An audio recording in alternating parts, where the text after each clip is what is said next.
जी अस्सलाम वालेकुम प्यारे दोस्तों और भाइयों, क्या हाल है जनाब? ठीक ठाक। मैं ये कुछ चंद जोड़ों का शो करा रहा हूँ।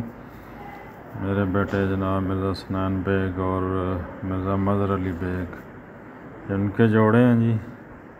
इनमें उस्ताद चौधरी माजिद रज़ाक के घर के, उस्ताद मोहतरम जनाब उस्ताद अब्दुल अलीम खान साहब के घर के, कुछ हमारे अपने हैं माशाल्लाह जो अच्छे रिज़ल्ट वाले हैं।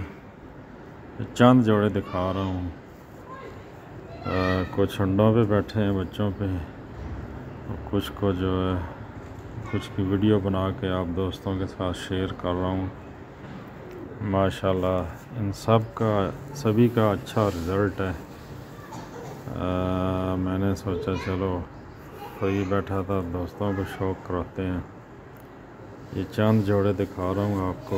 उम्मीद है आप दोस्तों और भाइयों को पसंद आएंगे। कमेंट्स करके ज़रूर बताइएगा कि आपको कैसे लगे। इनमें कोई भी ऐसा नहीं है जिसका अच्छा रिज़ल्ट ना हो।